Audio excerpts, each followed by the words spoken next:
फतेहाबाद से समाजवादी पार्टी गठबंधन से जो प्रत्याशी हैं रूपाली दीक्षित, वो हमारे साथ में हैं। रूपाली, ये बताइए, लंदन में पढ़ाई की, दुबई में नौकरी की, फिर यहाँ धूप में धूल में गली गली की खाक छान रही हैं।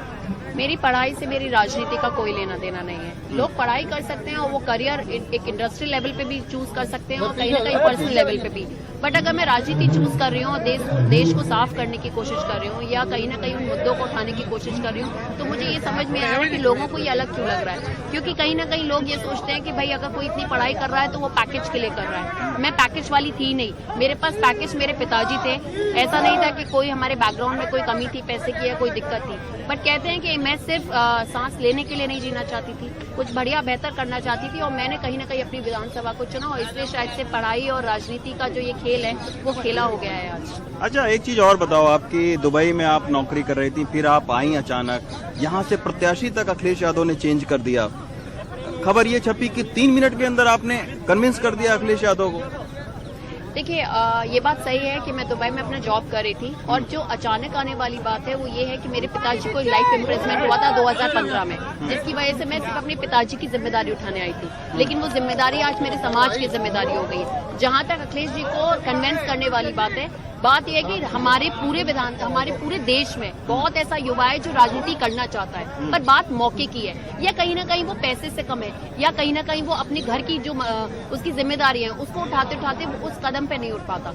लेकिन कहीं ना कहीं शायद से जब वो अप्रोच मैं उनके पास कर पाई, जब मैं माननीय अखिलेश जी के पास पहुंच पाई, तो बात ये है कि जब आप कहते हैं ना आप ढूंढ रहे हैं किसी को वो मौका वहां मिल जाए, तो मैं कहीं ना कहीं तो आपने क्या मतलब कि वन लाइनर आपने क्या बोला होगा जो उनको समझ में आ गया कि देखिए, वन लाइनर नहीं था। बस ये है, मैं ये जानती हूँ कि वो कहीं ना कहीं मन तो बना चुके थे कि शायद से उनको सीट बदलनी नहीं। तो आप मुझे बताइए कि उनको क्या जरूरत है कि हमें लखनऊ बुलाया जाए और इस छोटा सा इंटरव्यू लिया जाए। पर वो 3 मिनट का कॉन्वर्सेशन में 3 सेकंड में आपको बता देती हूँ। शिक्षित, महिला और युवा, ये 3 सिंपल थ्योरी थी जो मैंने उन्हें दी और मैंने उनको बोला कि जो आप नई हवा नई सपा की बात कर रहे हैं वो चेहरा मैं बन सकती हूँ और मेरे लिए बहुत ईजी था उनको कन्विंस करना। अच्छा, एक और सवाल कि आपके चूंकि पिताजी का एक आपराधिक बैकग्राउंड रहा है, अभी वो जेल में है, आपको नहीं लगता है कि आपकी उम्मीदवारी से बीजेपी को इस बारे में ताकत मिली है कि वो बीजेपी बार बार ये कह रही है कि आपराधिक दागी छवि को समाजवादी पार्टी प्रोटेक्ट कर रही है, उनको उम्मीदवार बना रही है, तो उससे उनका नैरेटिव स्ट्रांग हुआ है आपके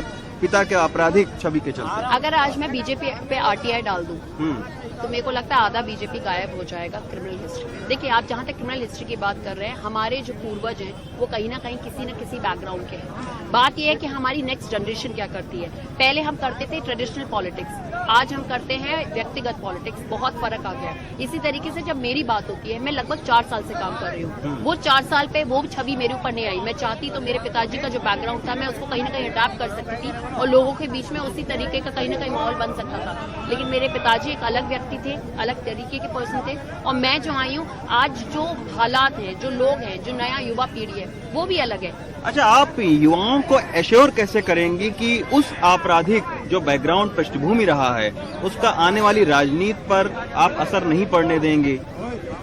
युवाओं के अंदर एक अपराध को लेकर हटना, मतलब वो रोल मॉडल वो नहीं चुनेंगे, पढ़ने लिखने वाले युवाओं को चुनेंगे, ये कैसे आप एश्योर करेंगे? देखिए, वो कहीं ना कहीं अपना मन बना चुके हैं। जहां तक जितना भी यूथ है जो कहीं ना कहीं एक प्रोग्रेसिव क्रिमिनोलॉजी की तरफ जाता है और कहीं ना कहीं एक अपने करियर को लेके जाता है, जो क्रिमिनोलॉजिकल युवा है वो कहीं ना कहीं मुझसे आज तक जुड़ा ही नहीं, क्योंकि मैंने उनको आसपास अपने भटकने भी नहीं दिया। ये बात सही है, जब मैं शुरू में आई थी तो लोगों को ऐसा लगता था कि शायद से आगे ये कनेक्शन हमें मदद करेगा, बट मैंने उनको आज तक भटकने नहीं दिया। मैंने ग्राउंड लेवल तो आपने उस छवि से दूरी बना ली है? बात छवि की है ही नहीं। जब मैं हूँ नहीं वो मैं करूंगी क्यों? बात छवि की है ही नहीं। छवि तो वो जोड़ने की कोशिश कर रहे हैं, मैं जो हूँ लेकिन चिपक जाती है ना छवि, अगर परिवार का। पर आप देखिए, मैं आज वही हूँ, लोग अभी भी है, समर्थन अभी भी है। कहाँ है वो छवि, कहाँ चली गई? मेरे को तो लगता है धुआं उड़ गया उस छवि का। अच्छा रूपाली, एक अब अंतिम सवाल, चूंकि आगरा एक अनुसूचित समाज की राजनीति के लिए बहुत राजधानी मानी जाती है, ये कहा जाता है कि एक गढ़ यहाँ पर बीएसपी का रहा है और अब बीएसपी से छिटक कर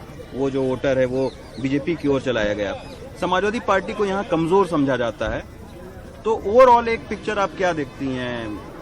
एक देखिए, मैं ऑल ओवर आगरा का अभी तक, क्योंकि मैं खुद अपने इलेक्शन में बिजी हूँ, मुझे आइडिया लेकिन नहीं। महान पार्टी को इसलिए खड़ा करना पड़ा क्योंकि पिछड़ा वर्ग का उनको वोट चाहिए, समाजवादी पार्टी को कुशवाहा वर्ग का और इन सारे मौर्य बिरादरी का। तालाब में जब बड़ी मछली होती है तो वो छोटी मछली को कहीं एडजस्ट नहीं करने देती। ये राजनीति का भी खेल है, कहीं ना कहीं हमारे विधानसभा के खेल है और पूरी दुनिया का खेल है। सपा ने वो काम किया है कि जो छोटे जो दल थे उनको कहीं ना कहीं जोड़ा है और वो चेहरा दिया है, वो मंच दिया है। लेकिन झंडा महान पार्टी का और चिन्ह साइकिल का नहीं, दोनों झंडे साथ में लगते हैं। देखिए, आप समझिए, बात सीटों पे भी अगर की जाती है तो आप जानते हैं धीरे धीरे वर्चुअल्स बनता है। जब मैं शुरू में आई थी, मैं खुद अपने लिए टिकट की भागदौड़ कर रही थी और मुझे कुछ नहीं मिला। जब मैंने वो 5 साल मेहनत करी तो आज मैं स्थिति में कि अपने लिए टिकट पा पाई हूँ। इसी तरीके से जैसे महान दल हो गई या लोक दल हो गई या और भी जो पार्टियां, वो धीरे धीरे कहीं ना कहीं उस छवि के साथ जुड़ रही हैं और हम जैसे लोग कहीं ना कहीं उनका वो आप क्या कह सकते हैं, एक तरीके से जो बेस है वो लोगों के सामने बता रहे हैं कि ऐसी पार्टियों से हम जुड़े हुए हैं, युवा जुड़ा हुआ है। और कहीं ना कहीं मुझे लगता है आपने झोली फैला के वोट मांगा है, इस झोली में वोट पड़ेगा? जी, मुझे बेटी, आपने कहा मैं बेटी हूँ आपकी।